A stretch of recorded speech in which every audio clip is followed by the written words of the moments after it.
Pessoal, não esqueçam de dar o like na hora de assistir o vídeo, pois isso ajudará muito no crescimento do canal.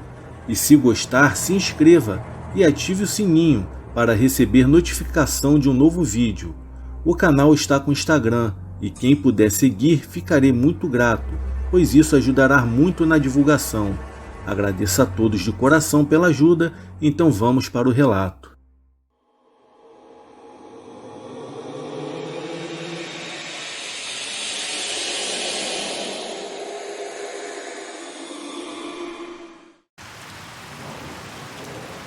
Boa noite a todos do canal Terror e Chuva. Eu me chamo Everson e o relato que eu irei contar ocorreu com um amigo meu que vivia no mesmo bairro que eu.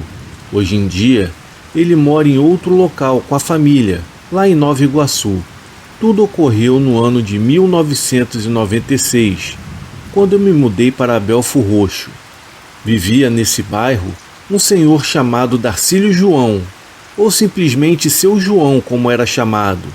Ele trabalhava como caminhoneiro e costumava ficar na estrada por até 2 semanas, viajando pelo Brasil inteiro e até pela América do Sul quando era preciso. O João, mesmo sendo uma pessoa mal encarada, tinha um grande coração e não media esforços para ajudar o próximo.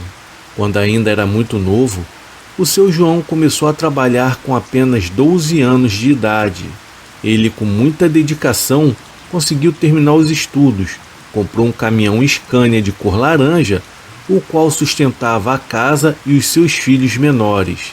Ele era uma pessoa muito teimosa e duvidava de tudo, quando o assunto era o sobrenatural. Sempre dizia que não acreditava nessas coisas, e caso alguma assombração cruzasse o seu caminho, ele não perdoaria e meteria o aço. A sua esposa e os seus filhos ficavam preocupados quando ele saía de madrugada para viajar pelas estradas do Brasil, especialmente à noite, pois era comum acontecer assaltos, roubos de carga, mas ele, teimoso que era, não ouvia os conselhos da esposa Cristina, que sempre pedia para que ele não reagisse caso houvesse algum assalto na estrada, até mesmo para não correr o risco de perder a sua vida. Mal sabia ela que a vida dele estaria sim por um fio, mas por outros motivos. Um certo dia, o meu pai, que estava fazendo obra em casa e por um descuido acabou quebrando uma ferramenta, e não havia um soldador sequer no bairro naquela época. Ele então resolveu levar a ferramenta na casa do Seu João para fazer uma solda. Chegando lá, os dois ficaram conversando por um longo tempo e eu fiquei admirando seu caminhão estacionado no canto, perto de um Opala 4 portas, ano 77, que ele usava no final de semana para visitar os parentes e passear. O seu carro e aquele caminhão eram bem cuidados por ele e pela família. Um dia, quando conversava com meu pai, ele relatou que teve um sonho, no qual ele dirigiu o caminhão na BR-116 durante uma madrugada e podia ver uma criatura correndo atrás do caminhão, mas não conseguia saber o que era, por causa do nevoeiro e da escuridão da estrada.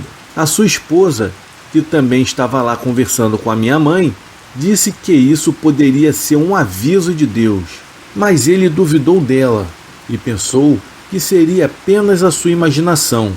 Como ele teria que entregar uma carga na cidade de São Cristóvão, em Sergipe, ele teria que andar pela BR-116 em poucos dias. A sua mulher parecia estar bem preocupada, pois alguns meses atrás tinha sido noticiado no telejornal que uma quadrilha estava assaltando motoristas e levando os caminhoneiros para cativeiro junto com a carga. O João, no entanto, confiante em si mesmo, não deu muita bola, e na tarde de inverno de 1998, foi com a sua carreta pegar uma carga no Porto do Caju, próximo à ponte Rio-Niterói, ao lado da rodoviária Novo Rio. Assim que pegou a mercadoria, ele foi acelerando o caminhão o mais rápido possível rumo à região serrana do estado, pois queria estacionar no Espírito Santo e de lá descansar até poder chegar no Nordeste. e depois regressar para o Rio de Janeiro novamente. Ele não contava que durante esse trajeto teria uma experiência que mudaria o rumo de sua vida e a forma de pensar em relação ao sobrenatural. Bom, então passaram-se uma semana e, ao retornar de viagem, contou para todos que conhecia sobre algo extraordinário e apavorante que o atormentou na viagem. Agora eu vou narrar o fato pelas palavras do próprio seu João. Ele falou mais ou menos assim: olha, eu estava subindo com o meu caminhão carregado na Serra dos Órgãos, perto de Teresópolis, e de repente a carreta começou a perder força. E foi estranho, pois foi a primeira vez que aconteceu isso, pois eu já havia passado por ali de dia e nunca havia acontecido nada. Garanto que o caminhão havia sido revisado antes de fazer essa viagem lá para São Cristóvão. Eu fiquei com medo de provocar um acidente na estrada. Resolvi então encostar o caminhão perto da mata no acostamento. Desliguei o motor e liguei novamente, mas o veículo não funcionava de jeito algum. Tentei por mais 3 vezes e nada. Como eu já estava meio que cansado, então desisti de tentar. Eu travei a porta do Scania e fui me deitar no banco de trás. Era por volta de 1h da manhã. Estava tudo muito escuro. O que iluminava o local era apenas o céu estrelado e alguns carros que passavam a cada hora. Eu estava deitado tentando pegar no sono, quando de repente eu comecei a escutar uns passos pesados do lado de fora. Em seguida, houve algo muito estranho, como se fossem risadas. Porém, as risadas eram muito medonhas e pareciam vir de dentro da mata. Eu só sei que eu comecei a sentir um frio repentino, e nessa hora, o sono que eu sentia havia desaparecido por completo e os meus ossos congelaram. O meu coração acelerou tão rápido que pensei que eu iria infartar ali dentro do caminhão. Enquanto eu sentia aquela força estranha sobre o meu corpo, os passos de cavalo foram diminuindo gradativamente, só ficando mais próximo do caminhão.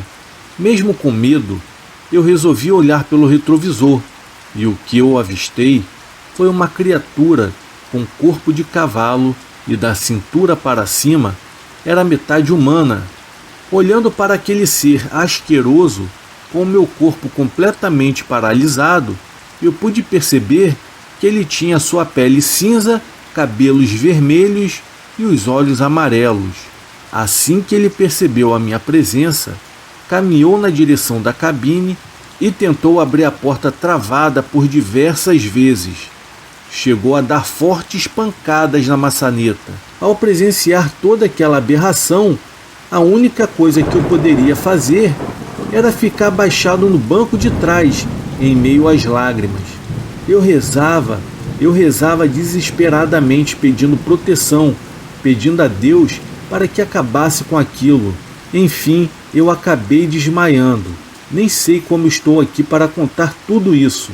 Eu só sei que eu acordei no dia seguinte, com os policiais rodoviários batendo no vidro do caminhão e perguntando se eu estava bem. Assim que levantei, eu pude notar que a porta do caminhão estava arranhada e com marcas de socos, além da maçaneta quebrada. O susto maior veio quando eu desci e vi pegadas de cavalo no barro, perto das árvores em direção à mata fechada. Eu contei para os policiais que o caminhão havia parado de funcionar e por isso eu fiquei ali para pedir ajuda assim que amanhecesse. Porém, resolvi não mencionar aquela coisa sinistra que eu havia visto. E o mais estranho é que ao ligar a carreta, ela pegou naturalmente, como que se nada tivesse acontecido. João contou essa história com uma aparência séria para o meu pai. Ele realmente parecia assustado e nem entendeu o que ele mesmo havia contado. Algumas pessoas presentes duvidaram de suas palavras, e foi nessa hora que ele resolveu mostrar a porta, com a maçaneta quebrada e as marcas de murros no caminhão, deixando assim todos sem palavras. Enfim, esse é o relato que eu queria compartilhar com vocês. O João disse que depois desse fato, passou a evitar viajar durante a noite e resolveu buscar mais a fé, indo frequentar mais a igreja com a sua família. Honestamente, é uma história muito interessante que resta apenas nos perguntarmos: o que poderia ser a tal criatura? O que ela queria? E o que poderia ter acontecido com João se aquela coisa conseguisse entrar no seu caminhão naquela madrugada? Por sorte, nada de pior aconteceu e podemos conhecer uma história macabra, intrigante, mesmo depois de 20 anos do ocorrido. Ele não conseguiu uma explicação para tudo que havia vivenciado naquela noite, mas uma certeza ele tem: aquela criatura só poderia ter vindo de algum lugar espiritual. Pessoal, esse é o meu relato. Eu desejo a todos uma boa noite e que vocês fiquem com a paz do Criador. Forte abraço a todos.